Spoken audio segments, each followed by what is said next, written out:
Welcome to the lecture series of Software Engineering Technique. In today's lecture, I am going to discuss about the disadvantages of the prototyping model, and today we will start a new life cycle model which is known as incremental model. So we will learn what do you mean by the incremental model and what is the incremental process. So first of all, let's start with the disadvantages of the prototyping model. मैंने आप class में बताया है कि prototyping model क्या होता है। ये मॉडल कैसे इटरेटिव वाटरफॉल मॉडल से डिफरेंट है। यस, इसका बेस क्लासिकल वाटरफॉल मॉडल ही है, बट इसमें हम लोग क्या करते हैं कि once we gather the partial requirement during the requirement analysis and specification phase, we go for the designing of a prototype. हम एक प्रोटोटाइप बनाते हैं, जो रिक्वायरमेंट है उसके हिसाब से हमने डिज़ाइन ओवरव्यू बनाया, फिर हमने प्रोटोटाइप बनाया, कस्टमर को यूज़ करने के लिए दिया and we received a feedback. फिर से उस फीडबैक के अनुसार हम फिर से दोबारा से प्रोटोटाइप को बनाते हैं, फिर से कस्टमर को देते हैं, और ये काम तब तक चलते रहता है जब तक कि हम कस्टमर सेटिस्फाइड नहीं हो जाता है। और once the customer will satisfied, तब हम उसका designing, implementation, testing and maintenance करते हैं। सो यहाँ जहाँ पे डिस प्रोटोटाइपिंग मॉडल के बहुत सारे एडवांटेजेस हैं, at the same place this model also have some disadvantages. So what are these disadvantages? First of all, for some projects the prototyping model considered as expensive one. Why it is considered as expensive one? Because हम यहाँ पर apart from the development phase, we also spend the expenditure on the development of the prototype. हम यहाँ हमारा खर्च prototype को भी बनाने में चला जाता है, तो इसलिए कभी कभी ये प्रोटोटाइप हम इतना बनाते हैं कि इसका खर्च कुछ ज़्यादा ही हो जाता है। That's why for some projects it is considered as a expensive one. Now, the second one is you're susceptible to over engineering. Why it is considered as a over engineering? Because in over engineering we make use of both art and science, so as well as the technology. So during the building of a prototype, this phase go so many times such that sometimes it like the customer get confused that while they were using a prototype, जब उनको prototype मिला था तब वो कुछ और दिखता है, और जब ओरिजिनल प्रोडक्ट उनको मिला है तो वो और कुछ दिखता है। तो ये दोनों के बीच कस्टमर कभी कभी कंफ्यूज हो जाते हैं। And last one is your, here the designer start to incorporate sophistication that they could not incorporate in the prototype. Prototype क्या होता है? एक छोटा सा टॉय टाइप का इम्प्लीमेंटेशन है, जो कि हम कम फीचर्स के साथ बनाते हैं और हम कस्टमर को यूज़ करने के लिए देते हैं। बट जब हम कंप्लीट सॉफ्टवेयर बनाते हैं तब उसको हम प्रॉपरली सोफिस्टिकेटेड वे में बनाते हैं, उसके हर एक फीचर्स को इंक्लूड करते हैं। तो sometimes here the designer face that कि जो हम प्रोटोटाइप बनाए वो प्रॉपरली डिज़ाइंड नहीं रहता है, या उसमें पूरे के पूरे फीचर्स नहीं रहते हैं प्रोटोटाइपिंग में। लेकिन जब वो कंप्लीट मॉडल बनता है तो yes, they contain all the features. So these are some of the disadvantages of the prototyping model. But still इतने सारे मतलब इतने डिसएडवांटेजेस होने के बाद भी ऑर्गेनाइजेशन प्रोटोटाइपिंग मॉडल यूज़ करती है, बिकॉज इसके ओवरऑल advantages ज़्यादा है as compared to the disadvantages. So now let's come to the incremental model.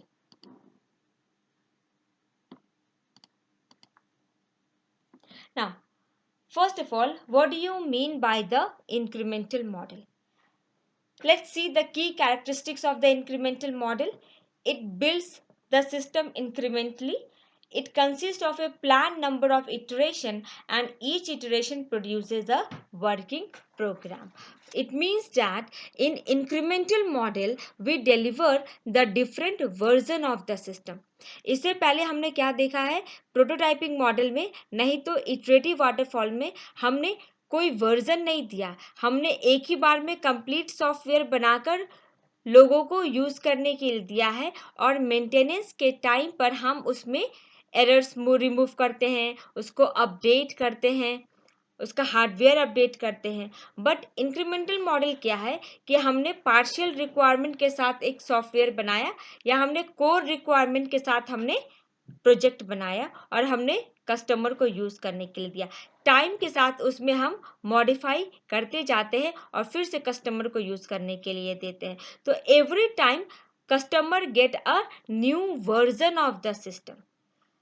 Okay, so वहां पे क्या था कि फाइनली जब प्रोजेक्ट बन जाता है तब कस्टमर को यूज करने के लिए देते हैं. बट इंक्रीमेंटल मॉडल में क्या है कि हम सबसे पहले एक कोर फंक्शनैलिटी का सॉफ्टवेयर बनाते हैं और वो फाइनली प्रोडक्ट को यूज करने के लिए देते हैं. उसके बाद फिर हम उसमें मॉडिफाई करते हैं, कस्टमर के जिस तरह से रिक्वायरमेंट आते जाते हैं तो हम न्यू वर्जन लाते जाते हैं मार्केट में उसके. Here the learning comes with both the development and the use of the system. जब हम सिस्टम को डेवलप करें तब भी हमें पता चल जाता है कि कौन सा टेक्नोलॉजी हमें यूज़ करना चाहिए, हमें कौन सा डिज़ाइन मेथडोलॉजी यूज़ करना चाहिए.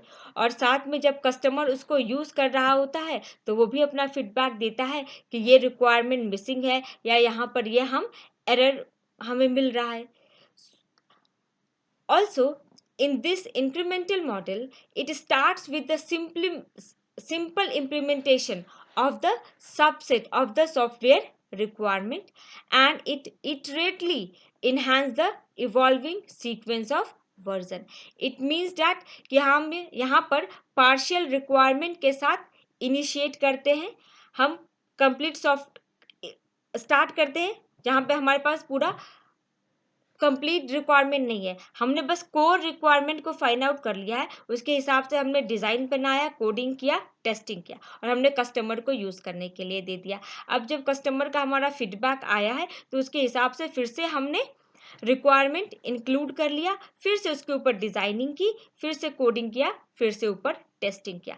तो ये जो अब नया टेस्टिंग के बाद जो प्रोडक्ट बन के आया है उसको हम लोग बोलेंगे एडवांस वर्जन. हम फिर से एक नया वर्जन कस्टमर को यूज करने के लिए देते हैं. And here at each version design modifications are made along with the adding new functionalities. जब भी हम कोई नया वर्जन कस्टमर को यूज करने के लिए दे रहे हैं it means the model contain the updated features. हम एवरी टाइम मॉडिफाई करते हैं वर्जन को. And what is the benefit of the incremental model? That it facilitates and manages changes. Every time जब कस्टमर उसको यूज करते रहता है तो we get a feedback regarding the product और नेक्स्ट टाइम उसके न्यू वर्जन में हम उस फीचर्स को इंक्लूड करके कस्टमर को यूज करने के लिए देते हैं. Let's see this diagram, the incremental model diagram. Here first we start with the core functionality. हम कोर फंक्शनैलिटी के साथ स्टार्ट करते हैं और उसके बाद पहले कस्टमर को यूज करने के लिए दे देते हैं. फिर जब कस्टमर का फीडबैक आता है तो फिर उस कोर फंक्शनैलिटी के साथ हम कुछ एक्स्ट्रा फंक्शनैलिटी भी और या एक्स्ट्रा फीचर्स भी ऐड करते हैं जो कि मेरा बी वर्जन हो गया. फिर उसके बाद फिर हमने कस्टमर को यूज करने के लिए दिया. यानी यहाँ पर एवरी टाइम एक कंप्लीट प्रोडक्ट हम कस्टमर को यूज करने के लिए दे रहे हैं. ए मेरा कंप्लीट प्रोडक्ट है जो कि सिर्फ कोर फीचर इंक्लूड करता है. बाद में आया कि नहीं इसको थोड़ा सा और यूज़र फ्रेंडली बना दीजिए तो इसके लिए कुछ और फीचर्स आप ऐड कर दीजिए. तो बी वर्जन जो आया वो कुछ नए फीचर्स के साथ आया. फिर सिमिलरली हमारा सी वर्जन आया जो उससे भी एडवांस फीचर के साथ आया. So every time here the customer gets a complete product. In the second session, we will get to know about how the incremental model works. Thank you.